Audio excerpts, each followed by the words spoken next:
Nervous disorders आ जाते हैं दिमाग की कुछ खराबियाँ, ठीक है, या दिमाग की बीमारियाँ नर्वस डिसऑर्डर्स कहलाती हैं। इसमें हमारे पास तीन आ जाती है। एक आ जाती है पार्किंसन डिजीज, सेकंड आ जाती है एपिलेप्सी और थर्ड हमारे पास आ जाती है अल्जाइमर डिजीज। तो एक एक करके हम तीनों को पढ़ लेते हैं। पहले हम पढ़ लेते हैं Parkinson disease. It is the brain disorder cause either by degeneration और damage to the nervous tissue within the basal ganglia of the brain. जो बेसल गैंग्लिया है वहाँ पे जो टिश्यूज मौजूद होते हैं ब्रेन के या न्यूरॉन्स जो मौजूद होते हैं उसकी डिस्ट्रक्शन हो जाए, वो डीजनरेट हो जाए या वो डैमेज हो जाए, उसकी वजह से जो डिजीज होती है वो कहलाती है पार्किंसन। इसके सिम्टम्स क्या होते हैं? It is characterised by involuntary tremors, diminished motor power and rigidity. It causes stiffness, weakness and trembling of the muscle. The mental faculties and not the mental facilities are not affected. देखिए होता क्या है, जो brain में basal ganglia का part है, basal ganglia में कुछ तरह के न्यूरॉन्स होते हैं, वो न्यूरॉन्स रिलीज करते हैं डोपामीन। क्या रिलीज करते हैं वो? डोपामीन। तो जब बेसल गैंग्लिया के न्यूरॉन डैमेज हो जाएंगे तो वो डोपामीन रिलीज नहीं करेंगे। जब डोपामीन रिलीज नहीं करेंगे तो एक तरह का डिसऑर्डर हो जाएगा जिसे हम कहते हैं पार्किंसन डिजीज। पार्किंसन डिजीज के लोगों में होता क्या है? Involuntary tremors. सिम्टम कैसे होते हैं? इनवॉलेंट्री ट्रेमर्स क्या होते हैं कि खुद ब खुद, ट्रेमर्स मतलब झटके पड़ना, इनवॉलेंट्री जो खुद ब खुद पड़ रहे, हम नहीं करवा रहे, खुद ब खुद झटके पड़ रहे। रेस्टिंग ट्रेमर्स भी होते हैं, जैसे कि हाथ रखा हुआ है इनका कब कपा रहे हैं, जो बड़े बूढ़े होंगे अक्सर आपने देखा होगा, ये ओल्ड एज के साथ भी होती है, ठीक है। डिसऑर्डर्स ये वाला जो है पार्किंसन या ओल्ड एज के साथ भी होती है। होता क्या है, उनको ट्रेमर्स पड़ते हैं, उनके हाथ ना इनवॉलेंट्री ना कब कपार होते हैं, ये कहलाते हैं इनवॉलेंट्री ट्रेमर्स। मोटर पावर और रिजिडिटी वो भी इनकी ख़त्म हो जाती है, मोटर पावर रिजिडिटी भी इनकी ख़त्म हो जाती है मसल्स में से। इसके अलावा मसल्स बिल्कुल स्टिफ हो जाते हैं, वीक हो जाते हैं, इनके वीकनेस हो जाती है मसल्स की, ट्रैम्बलिंग हो जाती है, वही लड़खड़ा रहे होते हैं। और मेंटल कन्फ्यूजन जो है इनकी इतनी अफेक्ट नहीं होती, पार्किंसन में इतनी अफेक्ट होती है, अल्जाइमर में ज़्यादा होती है। ट्रीटमेंट क्या है इसका? Levodopa is effective medicine which body convert into dopamine. It is helpful in minimizing the symptom by not halt the degeneration of the neurons of the brain. होता है क्या है, हम इसका ट्रीटमेंट करते हैं किस तरह से करते हैं कि देखिए जो न्यूरॉन डैमेज होगा ना वो तो दोबारा बन नहीं सकते, ठीक है। आपने याद रखना है ब्रेन, हार्ट एंड किडनी, ये तीन ऐसे ऑर्गन है जिसके जो सेल्स है ना वो अगर ख़त्म हो गए तो दोबारा से रीजनरेट नहीं हो सकते। बाकी पूरी बॉडी के सेल रीजनरेट हो जाते हैं सिवाय इन तीन मेन ऑर्गन के, ये कभी भी रीजनरेट नहीं होते। तो जो न्यूरॉन खत्म हो गए, मर गए, वो तब दोबारा नहीं बन सकते। लेकिन हम क्या करते हैं कि वो न्यूरॉन का फंक्शन क्या था, वो डोपामीन सिक्रीट करते थे। तो हम इनको ड्रग कौन सी देते हैं, इनके ट्रीटमेंट में कौन सी इनको दवाई देते हैं? लीवोडोपा देते हैं। लीवोडोपा क्यों देते हैं, डायरेक्ट डोपामीन क्यों नहीं देते? लीवोडोपा भी डोपामीन की फॉर्म है, लेकिन डायरेक्टली डोपामीन बॉडी पे एक्ट नहीं कर सकती, तो हम इसको लीवोडोपा देते हैं। जब लीवोडोपा ब्रेन बैरियर को क्रॉस कर लेती है उसके बाद वो कन्वर्ट हो जाती है डोपामीन में, फिर उसका वही जो सारे जो उसके काम है नॉर्मल फंक्शन वो परफॉर्म करती है और इस तरह से जो है डिजीज से बचाती है या उसका ट्रीट करती है। सेकेंड हमारे पास आती है एपिलिप्सी। एपिलिप्सी जो है आपने शायद कभी देखा भी होगा, एपिलिप्सी को उर्दू में हम कहते हैं मिर्गी, ठीक है, मिर्गी के दौरे पड़ना कहते हैं। तो उसका इंग्लिश में या बायोलॉजिकल नेम क्या एपिलिप्सी है। Is a tendency of a recurrent seizures and temporary alteration in one और मोर फंक्शन। ये क्या होते हैं? रिकरेंट सीजर्स पड़ते हैं, सीजर्स मतलब वही फिट्स कहते हैं, हम झटकों को कहते हैं। रिकरेंट बार बार, इनको बार बार इनके अंदर टेंडेंसी होती है कि इनको जो है ना सीजर्स हो, और टेम्पररी ऑल्टरेशन हो जाती है इनकी वन और मोर फंक्शन, और कुछ फंक्शन जो इनके वो ऑल्टर हो जाते हैं। किस तरह से देख लेते हैं सीजर्स क्या होते हैं? Transient neurological abnormality cause the abnormal electrical activity in the brain. इनके ब्रेन जो है ना वो एबनॉर्मल एक्टिविटी स्टार्ट हो जाती है, ब्रेन जो है इलेक्ट्रिकली स्टिमुलेंट हो जाता है, एक्टिविटी हो जाती है एबनॉर्मल, ठीक है। ब्रेन की एक्टिविटी क्या हो रही है? एबनॉर्मल हो रही है, जिसकी वजह से इनको क्या होंगे? न्यूरो सीजर्स पड़ेंगे, ठीक है। बॉडी जो है फुल कॉन्ट्रैक्शन में आ जाएगी, एक्स्ट्रॉर्डनरी कॉन्ट्रैक्शन हो रही होंगी। Seizures may be spontaneous or due to the some stimulus such as flashlight. Seizures may be generalized or partial. होता क्या है कि कभी कभार तो खुद ब खुद जो है एबनॉर्मली स्टिमुलेट हो गई इनका ब्रेन, और एबनॉर्मली खुद ब खुद इनको क्या कर रहे हैं? सीजर्स पड़ रहे हैं। लेकिन और कुछ टाइम क्या होते हैं, कुछ स्टिमुलेंट्स होते हैं, कुछ स्टिमुलस होते हैं जो कि स्टिमुलेंट के तौर पर काम होते हैं, जिनसे इनको मतलब इरिटेट हो जाते हैं, जैसे कि लाउड नॉइज से, या बहुत ज़्यादा हाई लाइट फ्लैश लाइट से, बहुत ज़्यादा डार्क लाइट से। ये क्या होते हैं, ऑटोमेटिकली ना इनके अंदर टेंडेंसी होती है कि इनका ब्रेन जो है वो एबनॉर्मली एक्टिव हो जाए। उसके बाद जो है इनको ये सीजर्स पड़ने लग जाते हैं, जिसमें दो तरह के होते हैं, होते हैं जनरलाइज और होते हैं पार्शियल। जनरलाइज में क्या होता है, कंप्लीट अनकॉन्शियस हो जाती है, स्टिफ बॉडी जाती है, फिर ट्विचेस और जर्क, झटके पड़ते हैं फिर रुकते हैं, झटके पड़ते हैं फिर रुकते हैं, जनरलाइज। और पूरी बॉडी में हो रहे होते हैं, एक जगह नहीं हो रहे होते, किसी एक पार्ट में नहीं होते, पूरी बॉडी में हो रहे होते हैं। ये अनकॉन्शियस हो जाते हैं, इनको बिल्कुल कुछ समझ नहीं होता, जिसमें इनकी जो है यूरिन पास आउट हो जाता है, जबान में से थूक निकल रहा होता है, जबान चप जाती है इनके दोनों दांतों के बीच में। तो हम बीच में क्या कर देते हैं, चम्मच रख देते हैं ताकि जो है वो अब इनकी जो टंग है वो डैमेज होने से बच जाए। इनकी एक पोजीशन होती है, उनको इस पोजीशन में लिटा देते हैं। कुछ टाइम बाद क्या हो जाती है, दोबारा से नॉर्मल हालत में आ जाते हैं। पार्शियल में क्या होता है, momentary loss of consciousness without abnormal movement. इसमें सिर्फ कुछ टाइम के लिए ना कॉन्शियसनेस ऑल्टर्ड हो जाएगी, कुछ टाइम के लिए, कुछ मूवमेंट के लिए, मोमेंट्री लॉस 10 मिनट के लिए आप ये ठीक हो गया, ठीक है। तो लेकिन इसमें क्या होगा, मूवमेंट एबनॉर्मल नहीं होगी। जैसे उसमें क्या पूरी बॉडी एबनॉर्मली मूव करी ना, जिसमें यूरिनेशन भी हो गई, डेफिकेशन भी हो गई, एबनॉर्मल पूरी बॉडी ना कॉन्ट्रैक्ट करिए, हाथ पांव टेढ़े हो जाएंगे, अकड़ जाएंगे, ये सब होता है जनरलाइज में। पार्शियल में ऐसी कोई एबनॉर्मल मूवमेंट नहीं हो रही। ट्रीटमेंट इसके क्या है, हम एंटी कन्वल्सेंट दे देंगे। एंटी कन्वल्सेंट ड्रग्स क्या करेंगी, फिट्स वगैरह से रोकेंगी और इसको जो है ट्रीट करेंगी। इसके बाद थर्ड डिजीज हमारे पास आती है अल्जाइमर डिजीज। अल्जाइमर डिजीज क्या होती है, it is a progressive degeneration of neurons of brain, specially cortex and hippocampus. इसमें क्या होता है, प्रोग्रेसिव, प्रोग्रेसिव मतलब होता है एक साथ नहीं, आराम आराम से, बढ़ती हुई एज के साथ आराम आराम से क्या हो जाता है, डिजेनरेशन हो जाती है न्यूरॉन्स की, ठीक है। मोस्टली कौन से पार्ट के ब्रेन में, मैंने आपको ऊपर पढ़ाई थी डिवीजन, तो कॉर्टेक्स की और हिप्पोकैम्पस की। हिप्पोकैम्पस और कॉर्टेक्स में जो न्यूरॉन होते हैं वो डिजेनरेट होने लगते हैं, उनका स्ट्रक्चर टूटने फूटने लगता है, तो उनका फंक्शन भी लॉस हो जाएगा। कॉज क्या है, कॉज का मतलब होता है वजह, वजह क्या है, तो ये specific disposition to the disease in some people, so it tends to run in families. एक तो ये जेनेटिक भी होती है, ठीक है, दूसरी इटियोलॉजिकल भी होती है, इसकी कॉज पता भी नहीं होती, अननोन कॉज होती है। दूसरे होते हैं जेनेटिक, जो फैमिलीज में रन कर रही होती है, तो इनके पास टेंडेंसी होती है कि ओल्ड एज के साथ इनके क्या हो जाएंगे, न्यूरॉन्स डिजेनरेट हो जाएंगे। अब इसके 3 स्टेज होते हैं। Disease progress in 3 broad stages, ठीक है, 3 तरह के स्टेजेस होते हैं। क्या क्या सिम्टम्स होते हैं, फर्स्ट स्टेज में क्या होता है, पेशेंट सिर्फ भूलने लग जाएगा। देखिए हिप्पोकैम्पस क्या कर रहा था, मेमोरी स्टोर कर रहा था ना, तो मेमोरी इनमें लॉस हो जाएगी। किस तरह से होती है, अब उसके 3 स्टेज होते हैं। फर्स्ट स्टेज में क्या होगा, सिर्फ फॉरगेटफुलनेस होगी, मतलब ये भूल जाएंगे, चीज़ें रख के भूल जाएंगे, कोई बात भूल जाएंगे, तो सिर्फ फॉरगेटफुलनेस होगी,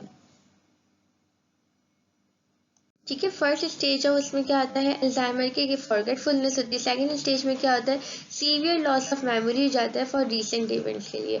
anxiety increase with sudden change in mood. क्या होता है कि फर्स्ट स्टेज में क्या होगा, सिर्फ वो कॉमन कॉमन चीज़ें भूलेगा, चीज़ रख के भूल गया, नाम भूल गया, सब भूल गया। सेकंड स्टेज क्या होता है, मोर कॉम्प्लेक्स होता है, इसमें मेमोरी और ज़्यादा लॉस होगी। तो ये क्या होगा, इवेंट्स भूल जाएगा, टाइम भूल जाएगा, नाम भूल जाएगा, सारी चीज़ें जो ना ये आहिस्ता आहिस्ता भूलने लग जाएगा। और एंजाइटी भी हो जाएगी, मूड जो है इतने ज़्यादा मूड स्विंग्स होंगे, कभी बहुत अच्छा कभी बहुत बुरा, अचानक से इनको टेंशन हो जाएगी। तो ये सब होता है सेकेंड स्टेज में। फिर आता है third stage. Third stage last stage होता है डिजीज़ का, बहुत सीवियर होता है ये। कंप्लीट मेमोरी लॉस होने लगता है इसमें, हेयर वॉइसेस और see faces in the absence of any person. The disease is called hallucination. He does not share his ideas and does not accept ideas for other person, is called paranoid delusion.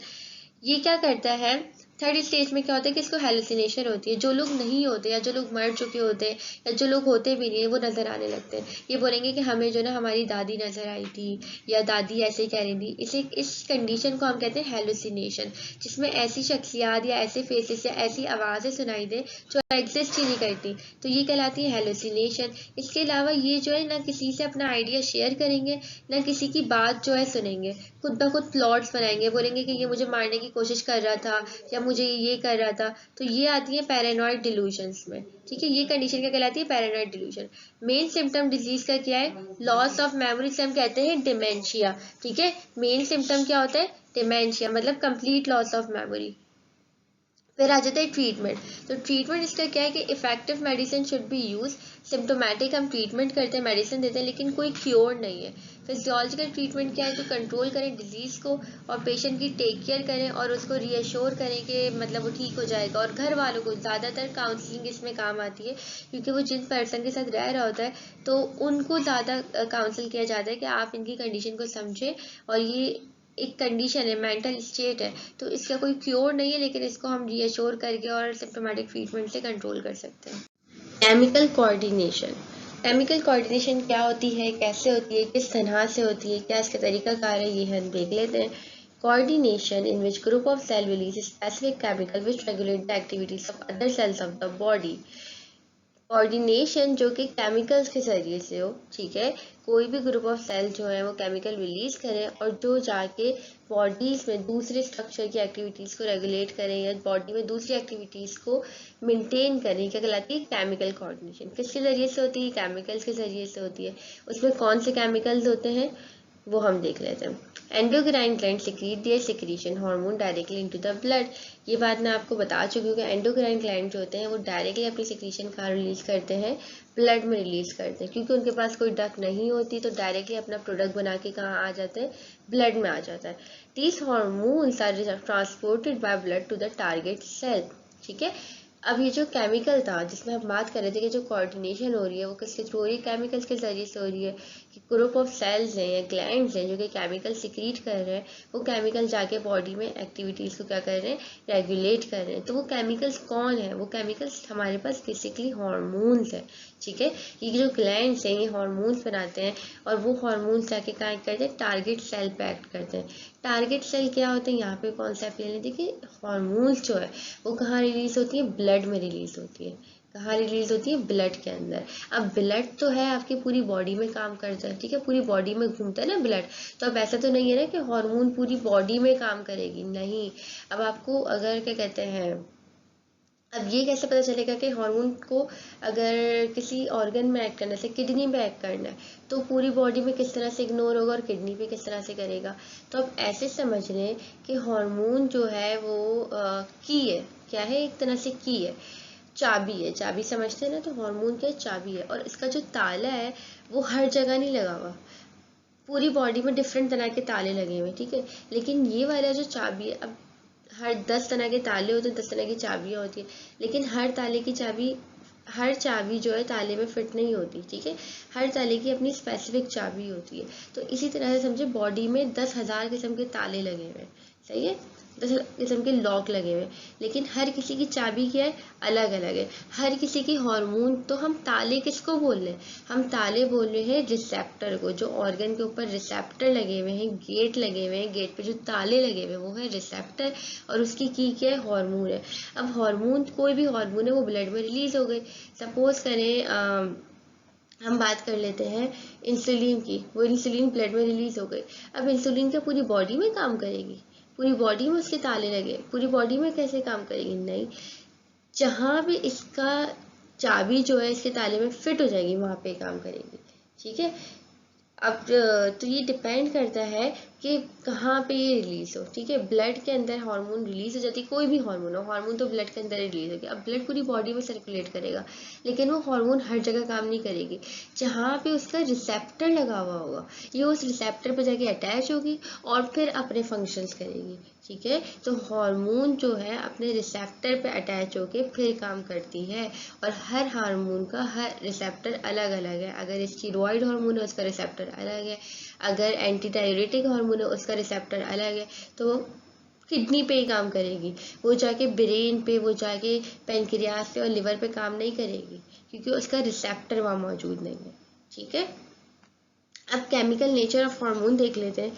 Chemically the hormone are organic compound which are classified into 3 types: peptide hormone, modified amino acid hormones and steroid hormone.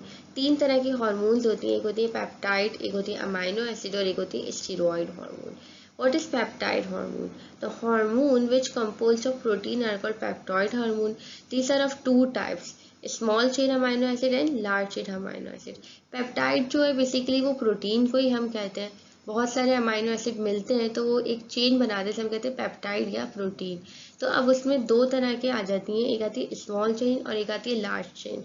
तो small chain में हमारे पास कौन सी होती है, the peptide hormone consist of small chain of amino acids are called small chain amino acids, glucagon, ADH and oxytocin. ठीक है, वो हार्मोन्स, वो प्रोटीन हार्मोन्स, वो पेप्टाइड हार्मोन्स जो कि small chain of amino acid, मतलब अमाइनो एसिड तो chain में मौजूद है लेकिन कम है, इतने ज़्यादा नहीं, ये कहलाएंगे small chain amino acid hormone. Second हमारे पास आ जाती है large chain amino acid, the peptide hormone consist of long chain of amino acid are called large chain amino acid hormone. ठीक है, इसमें हमारे पास आ जाती है इंसुलिन, वो पेप्टाइड हार्मोन जिसके अंदर बहुत सारे अमाइनो एसिड हो, लार्ज चेन हो, बड़ी बड़ी चेन हो, तो वो आ जाती है लार्ज चेन में। ठीक है, जिसकी एग्जाम्पल क्या है, इंसुलिन। फिर हमारे पास सेकेंड आ जाती है modified amino acid hormone, few hormone consist of modified amino acid. ये क्या होती है, अमाइनो एसिड का जो स्ट्रक्चर होता है, ठीक है, बेसिक स्ट्रक्चर होता है जिसके ऊपर 4 ग्रुप लगे हुए होते हैं, तो वो थोड़ा सा मॉडिफाइड होता है, थोड़ी सी चेंजेस इसके अंदर आती है इसके स्ट्रक्चर में, तो वो हमारे पास क्या कहलाती है, मॉडिफाइड अमाइनो एसिड हार्मोन, जिसमें थायरोक्सिन, एपिनेफ्रिन और नॉर एपिनेफ्रिन आ जाता है। Then third and very very very important आ जाती है स्टीरॉयड हार्मोन। तो hormone which are composed of lipids are called steroid hormone. इसमें सारी सेक्स हार्मोन्स आ जाती हैं।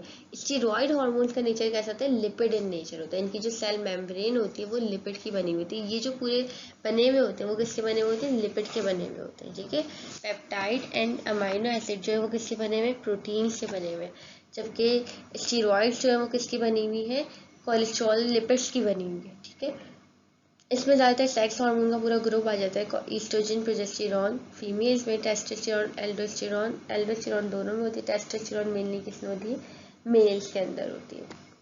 इसके बाद नेक्स्ट हमारे पास आ जाता है हार्मोन एक्शन। हमने ये तो देख लिया हार्मोन किस तरह से एक्ट करता है, हार्मोन क्या होता है, हार्मोन कौन सी कोऑर्डिनेशन कराता है, केमिकल कोऑर्डिनेशन कराता है। अब हार्मोन एक्ट किस तरह से करता है, तो इसको, इसके एक्शन को समझाने के लिए दो मॉडल हैं, एक होता है फर्स्ट मॉडल, एक होता है second model.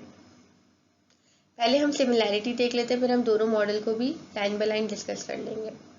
Similarity between both models. Both models agree that the target have a specific receptor in their plasma membrane. The structure of the receptor has a complementary relationship with the hormone. Thus, the cell will respond to a hormone if possesses a specific receptor. देखिए इसमें वही पूरी बात है जो मैंने आपको ऊपर रिसेप्टर का और हार्मोन का कॉन्सेप्ट दिया था कि हर हार्मोन का अपना क्या होता है, रिसेप्टर होता है। ठीक है, मॉडल 1 भी ये कहता है, मॉडल 2 भी ये कहता है। हम सिमिलैरिटी पढ़ रहे हैं दोनों मॉडल की, मॉडल क्या है ये भी हमने डिस्कस नहीं किया, ये हम नेक्स्ट स्लाइड में डिस्कस करेंगे। तो दोनों हार्मोन्स के जो दोनों मॉडल्स ये कहते हैं कि हर हार्मोन के अपना रिसेप्टर होता है जो ऑर्गन्स में मौजूद होता है। ठीक है, जो प्लाज्मा मेम्ब्रेन में, सेल की मेम्ब्रेन में मौजूद होता है। तो हर हार्मोन जो है वो अपने रिसेप्टर से अटैच होती है, उसके बाद काम करती है, कॉम्प्लीमेंट्री रिलेशनशिप होता है हार्मोन का अपने रिसेप्टर के साथ। तो सेल जो है जब वो अटैच रहती है हार्मोन के साथ, उसके बाद सेल जो है स्पेसिफिक रिस्पॉन्स शो करता है। This similarity between both model. अब दोनों इख्तलाफ कहाँ करते हैं, क्या इख्तलाफात है, after receiving the hormone continue the way of action called signal transduction pathway, it is different in both model. ठीक है, अटैच होने के बाद या हार्मोन का सेल पे आने के बाद दोनों का एक्शन क्या है, अलग है, दोनों का काम करने का अंदाज क्या है, सिग्नल ट्रांसडक्शन पाथवे क्या है, अलग अलग है। ठीक है, दोनों अलग अंदाज में काम करती हैं। ये हम जब मैं मॉडल आपको डिस्कस करूंगी तो आपको अंदाजा हो जाएगा कि किस तरह से दोनों का वर्किंग मैकेनिज्म अलग अलग है। अब जो दो मॉडल हमने पढ़े थे पीछे, जिसके हमने सिमिलैरिटीज और डिससिमिलैरिटीज पढ़ी थी, तो बोलता क्या है मॉडल 1 एंड मॉडल 2, कहना क्या चाहता है, तो हम वो देख लेते हैं। मॉडल 1 क्या कहता है, it is related to the peptide hormone. ठीक है, मॉडल 1 किससे रिलेटेड है, पेप्टाइड हार्मोन से रिलेटेड है। ये सारे किसके बारे में बात कर रहे हैं, पेप्टाइड हार्मोन के, जो प्रोटीन इन नेचर है। मॉडल 2 क्या है, in second model steroid hormones are involve. Second model में हम किसकी बात करें, स्टीरॉयड हार्मोन की। ठीक है, मॉडल 1 किसके लिए है, पेप्टाइड के लिए है, मॉडल 2 किसके लिए है, स्टीरॉयड के लिए है। The receptor molecule is attached to an enzyme adenylate cyclase in the inner part of the plasma membrane. Peptide hormone क्या होता है, इसके जो रिसेप्टर होते हैं वो सेल मेम्ब्रेन पे प्रोटीन रिसेप्टर लगे हुए होते हैं। ठीक है। ये जब उस रिसेप्टर पे लगेगी तो उस रिसेप्टर के साथ इन साइड पे एक एंजाइम लगा हुआ होता है जिसे हम कहते हैं एडिनाइलेट साइक्लेज। ठीक है, साइकिल शेप का गोल सर्कल सा होता है, तो इसको हम बोलते हैं adenylate cyclase. The hormone is attach to the receptor. होगा क्या, जब हार्मोन उस रिसेप्टर से अटैच होगी, by the activity of enzyme ATP molecule is change into a cyclic adenosine monophosphate into the cytoplasm. देखिए रिसेप्टर है, रिसेप्टर के साथ ही अंदर की साइड पे क्या लगा हुआ है, एडिनाइलेट साइक्लेज लगा हुआ है।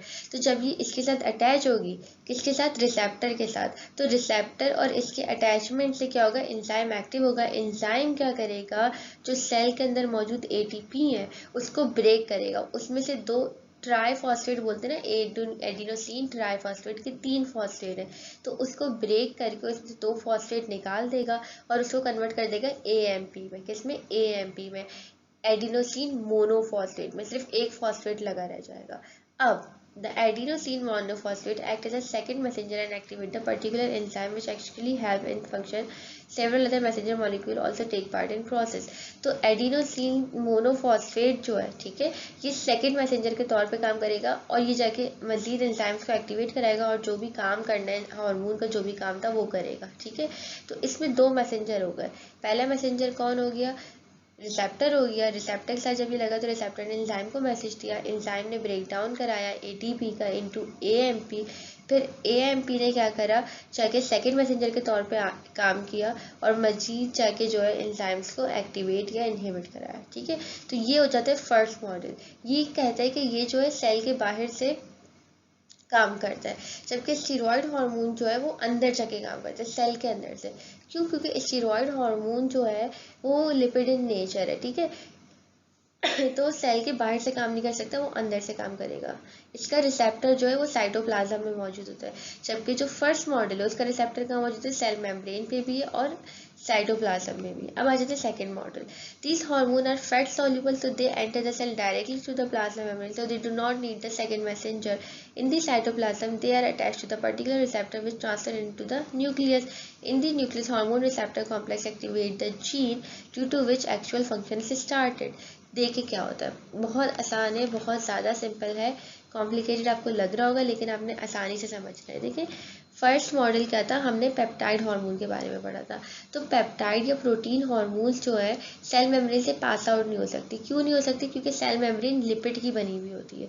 लिपिड की बनी हुई होती है तो वो उसको क्रॉस नहीं कर सकती, तो इसीलिए उसको अंदर जाने के लिए सेल मेम्ब्रेन के ऊपर गेट लगे हुए होते हैं जिसको हम क्या बोलते हैं, रिसेप्टर। ठीक है, प्रोटीन के बने हुए होते हैं। वो किसके बने हुए होते हैं, प्रोटीन के बने हुए होते हैं।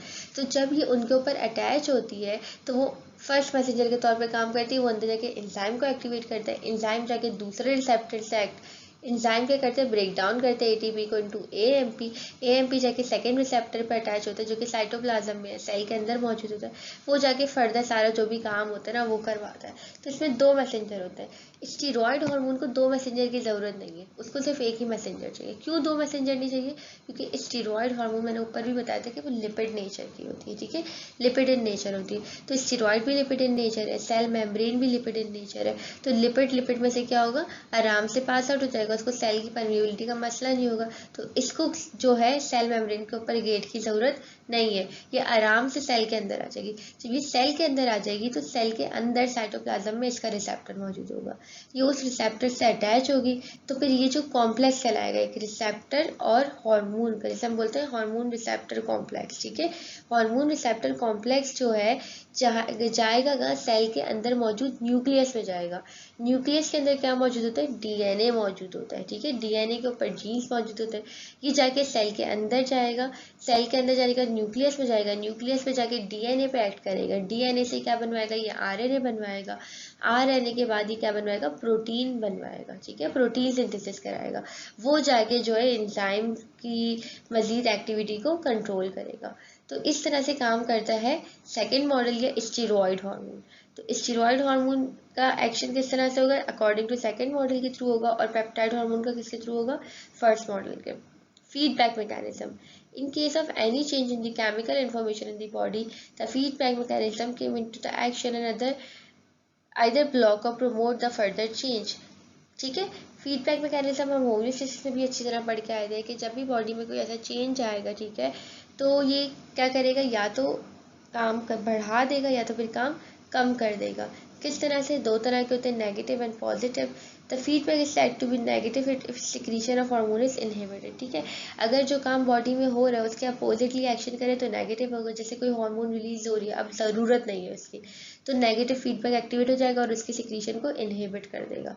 और पॉजिटिव क्या करता है कि ये सेम काम करता है। अगर कोई हार्मोन रिलीज हो रहा है तो ये जाके उसकी सिक्रीशन को और बढ़ा देगा। This is positive and opposite जो होगा वो नेगेटिव होगा।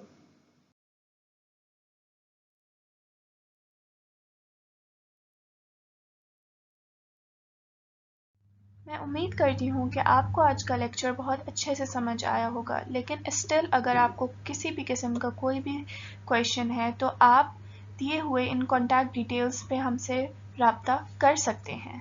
Thank you. Don't forget to subscribe, like, share and comment on our YouTube channel Alpine Academy. Thank you.